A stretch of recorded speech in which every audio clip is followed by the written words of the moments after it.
September 1998, on a remote clifftop in southern Australia, 85 Indigenous elders and others from around the globe came together to share their traditions and spirituality. Because all things are connected.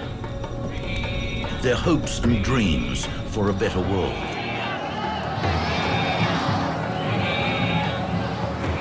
The gathering was called by two people from very different cultures. One, a songman from a dispossessed tribe. The other, a filmmaker from a distant land. Building bridges between worlds. This is a story that embraces creation myths and legends that began in the stars. A story of confrontation, of decimated indigenous cultures and fractured tribes.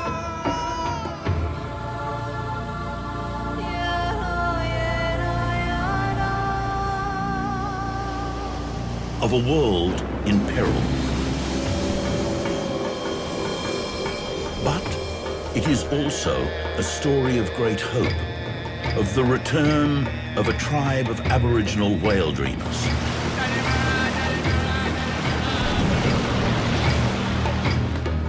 Of meetings with people of influence.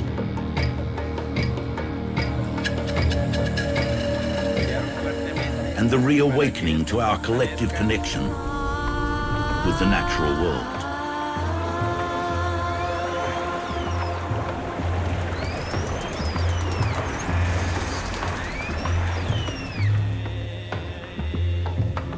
What really happened on that remote clifftop? What ideas were seeded here? And how are the stories that were revealed at that time relevant today and continuing to unfold? We'll do what we can, you know?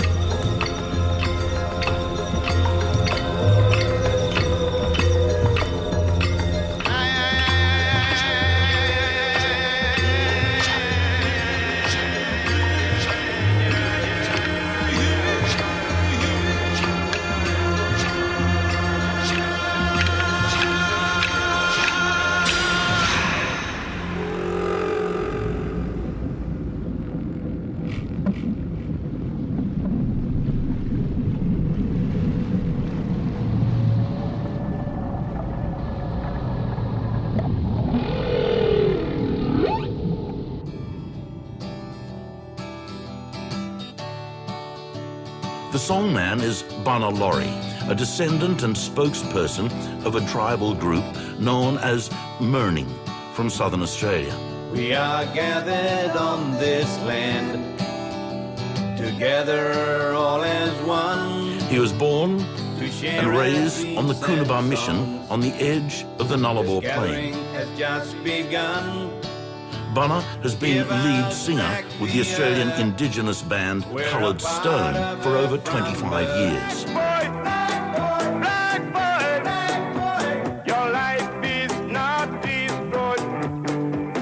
During this time, he has doggedly been taking his music and message all over Australia, even to the most remote communities.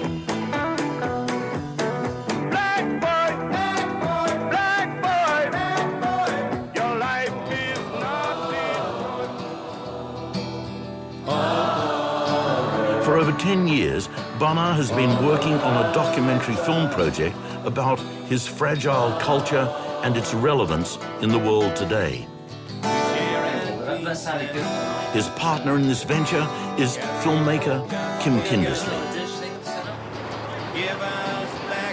What brought about this creative collaboration across such a significant cultural and geographical divide?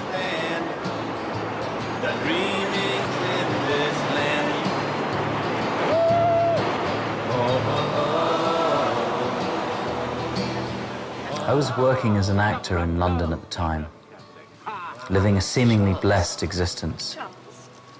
On the surface, I had everything we're supposed to have. a house, career, relationship, and so on.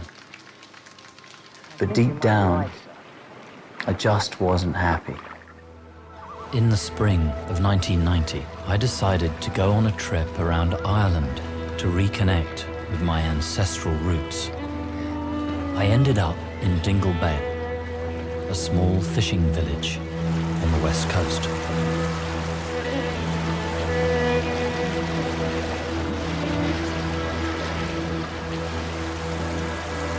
I went out on a fishing boat early in the morning, and I saw this lone hermit dolphin, who the locals had named Funky, leaping out of the dark, cold water.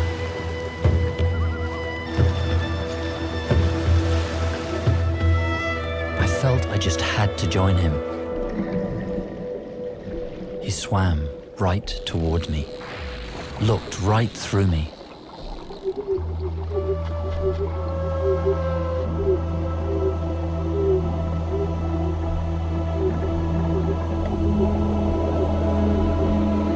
In that moment, everything changed for me.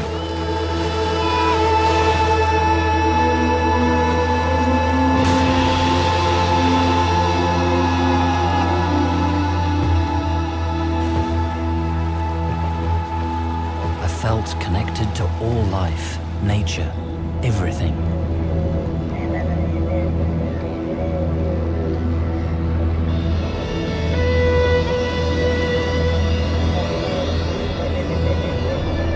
I spent a few weeks experiencing these intimate encounters and decided to give up acting.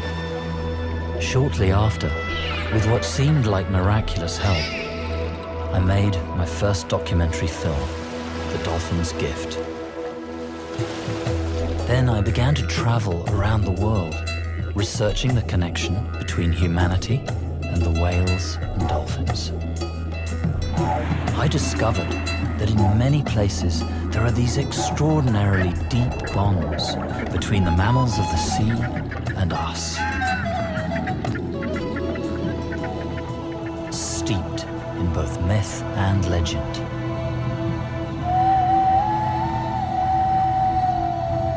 On the west coast of the United States, I was told by the Chumash Indians of Southern California that their creation story revolves around the Rainbow Bridge. While crossing from the ancient isles, some of the people looked down against the wishes of Hutash, the Earth Mother.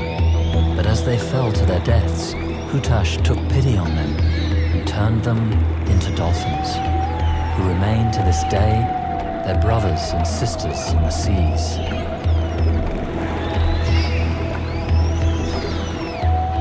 Everywhere I went, at every opportunity, I experienced being with all kinds of dolphins and whales. Each time, the feeling of connection deepened. The ultimate was with the humpback whales. As I met with more and more indigenous people who shared many of their creation stories with me, my encounters with them opened me up to the profound beauty in the natural world, particularly encapsulated in our relationship with these beings in the seas. In 1994, I met with the Zulu wisdom keeper, Credo Vizamazulu Mutwa. He told me that all of humanity is feeling and crying for good reason. Their tears connect them to the sadness and wanton destruction of the earth. The dolphin is a symbol of humanity's reconnection to nature, therefore to God, which means Umkhoma, the whale. So go down to the ocean and dream your dreams with the whales and dolphins. I put my findings into the form of a promotional film. Here by the fire, I will share with you legends and tales that began in the stars, far, far away. Which I then sent around the world. One, to a group of Aboriginal people in Australia I had heard about in the early 90s, who had what they called a dream-time connection with the southern right whale. I was really intrigued. I saw a promo of a video of a dude that was doing research on dolphin and whale myths. And when I saw the dolphin's eye, I was drawn to it, and I knew that there was some sort of a connection from dolphin to whale. So we invited Kim to come down and come on our country. So, in the early 90s, I found myself traveling deep into the Nullarbor Plain on the southern coast of Australia, on the first of many journeys, as a guest of these Mirning whale dreamers.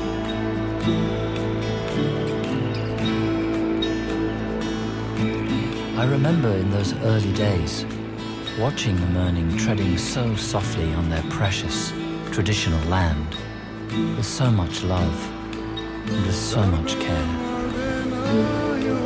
I remember clearly the impact of being shown the whale rock for the first time.